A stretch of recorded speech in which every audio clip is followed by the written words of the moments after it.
Hello बच्चों, नमस्कार। स्वागत है आप सभी का आज के वीडियो लेक्चर में। दोस्तों, आज के वीडियो लेक्चर में आज हम पढ़ेंगे अर्धनारीश्वर पाठ का महत्वपूर्ण सारांश। तो चलिए क्लास की शुरुआत करते हैं और देखते हैं इस प्यारा सा पाठ का प्यारा सा सारांश। आइए शुरू करते हैं। देखिए बाबू, क्लास 12th हिंदी का ये चौथा चैप्टर है, चौथा पाठ है, जिसका नाम है अर्धनारीश्वर और इसके लेखक है रामधारी सिंह दिनकर।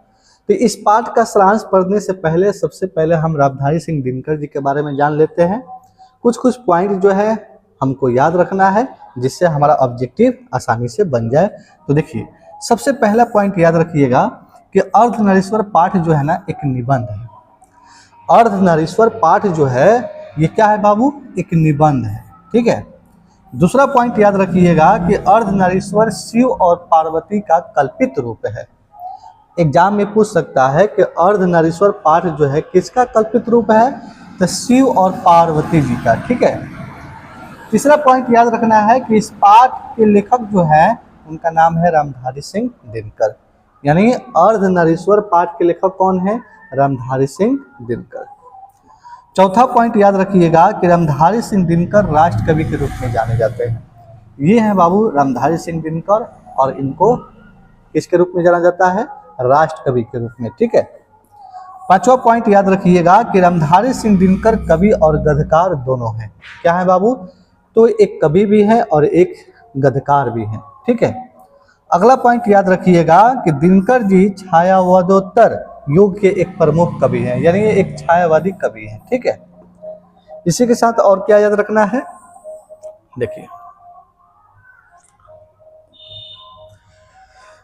इसी के साथ याद रखिएगा कि दिनकर जी का जन्म कब हुआ था? तो याद रखिएगा 23 सितंबर 1908 ईस्वी को। कब हुआ था बाबू? 23 सितंबर 1908। और कहाँ हुआ था? तो सेमरिया बेगूसराय बिहार में। सेमरिया बेगूसराय बिहार में। ठीक है। अगला पॉइंट याद रखिएगा कि दिनकर जी का निधन कब हुआ था? तो 24 अप्रैल 1974 ईस्वी को। कब? 24 अप्रैल 1974 ईस्वी को। और कहाँ हुआ था? तो वेल्लोर में। कहाँ? वेल्लोर में। अगला पॉइंट याद रखिएगा कि दिनकर जी का माता का नाम मनरूपी देवी था और इनके पिता का नाम क्या था? रवि सिंह। अगला पॉइंट याद रखिएगा कि दिनकर जी के पत्नी का नाम था श्यामवती देवी। क्या नाम था बाबू? श्यामवती देवी। आगे देखिए,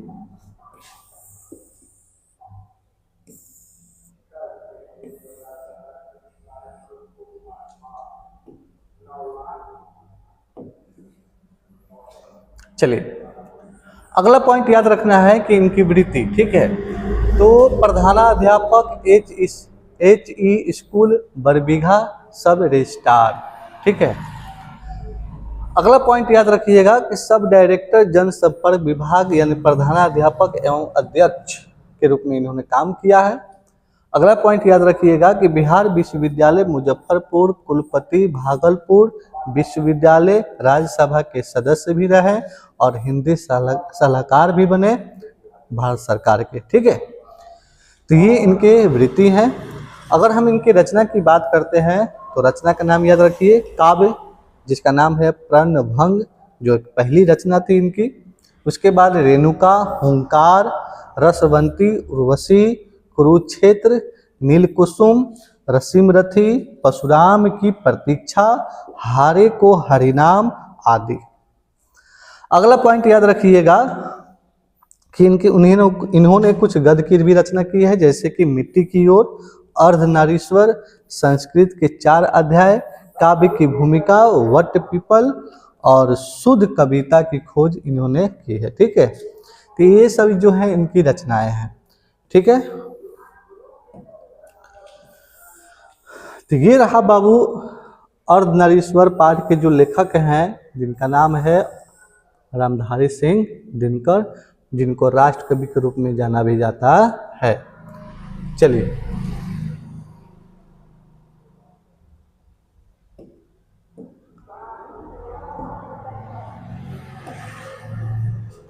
अब यहाँ से हम देखेंगे इस पाठ का सारांश। आइए विस्तार से पढ़ते हैं और चीज़ों को समझने का प्रयास करते हैं। देखिए ध्यान से। अर्धनारीश्वर पाठ में लेखक ने सामाजिक जीवन में नर और नारी को समान बताया है। ये जब पाठ पढ़ेंगे विद्यार्थी तो इसमें नर और नारी जो है भले ही शरीर अलग अलग है लेकिन आत्मा एक है, यानी एक ही शरीर के दो अंग। यानी शंकर और पार्वती के कल्पित रूप को अर्धनारीश्वर कहा जाता है।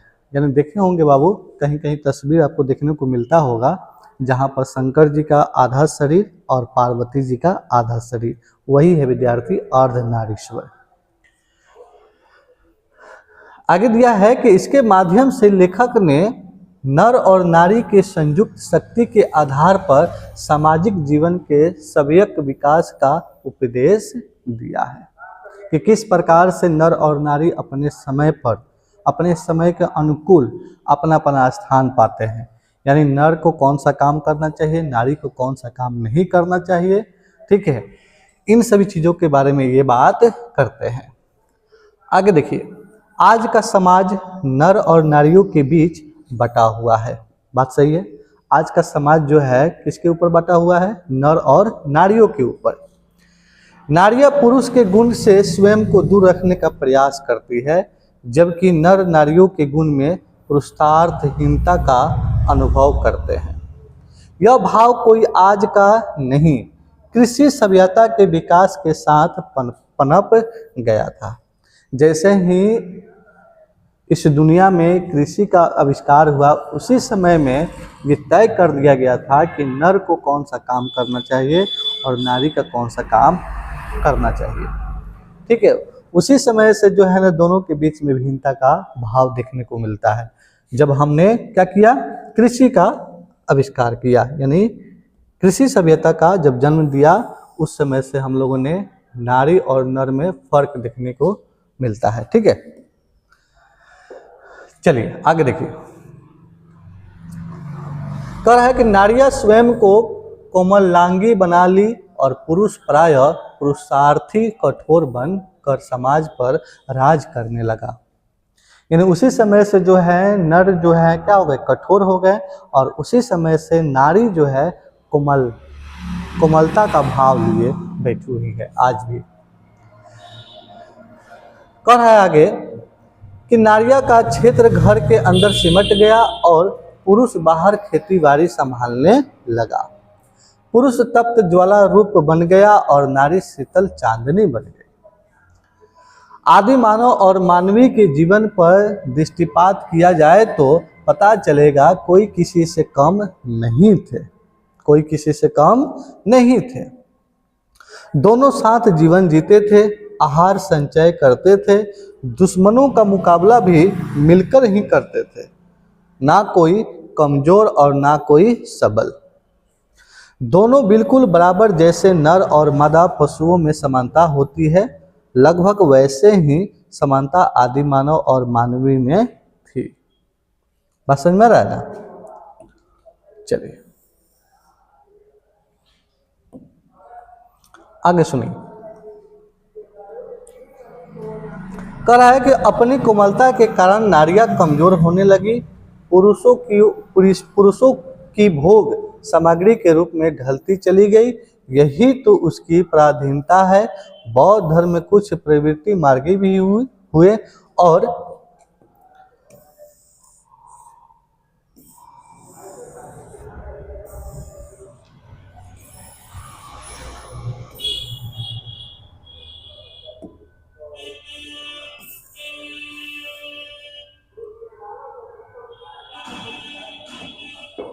आगे देखिए, और कुछ निवृत्ति प्रवृत्ति मार्गी तो भोग विलास के कारण नारियों के संपर्क में रहे, परंतु निवृत्ति मार्गी नारियों को नागिन, जादूगरनी, अहिरनी बना दिया गया, ठीक है। बनारसा ने भी नारी को अहिरिन और नर को अहिर माना है। साधु संतों ने उन्हें पाप का मूल माना, उनसे वे दूर भागते रहे। इस समाज के अनुसार धीरे धीरे ऐसी बातें होती रही। इसकी छाया से भी परहेज करते रहे। कुछ पुरुषों तो ब्रह्मचारी बनकर नारी से दूर रहे और कुछ विवाहित होकर बैरागी बन गए। बेचारी पत्नियां तड़पती रह गई, नारियों की पहचान पाप की खान के रूप में होने लगी। बौद्ध और जैन धर्म में भिक्षुक के रूप में नारी को स्वीकार तो किया गया, परंतु उसमें भी उन्हें कम अपमान नहीं मिला।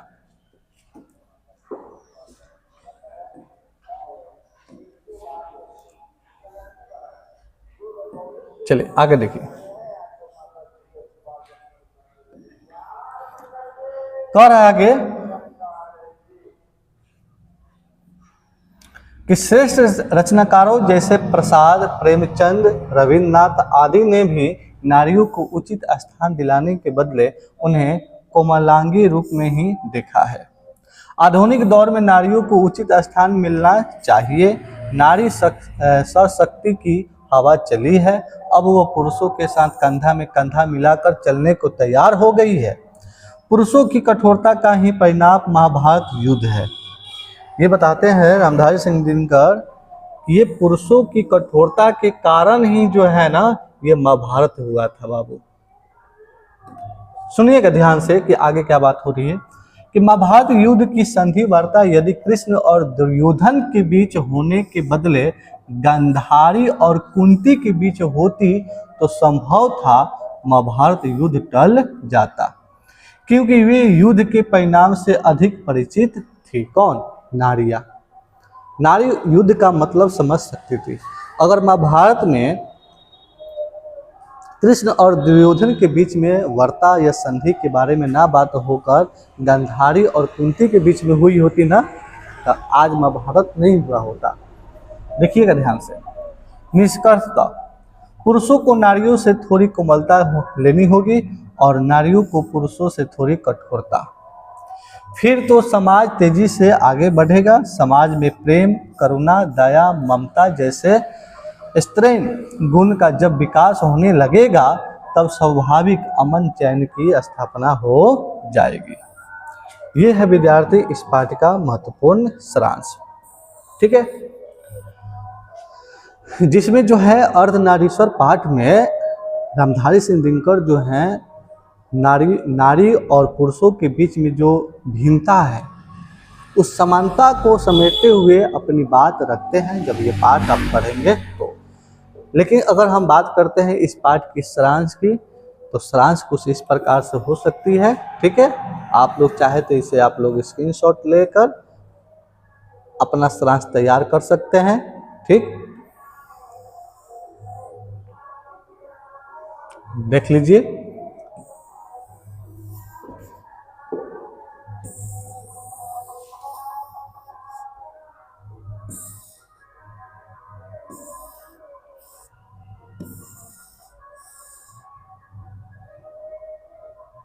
ठीक,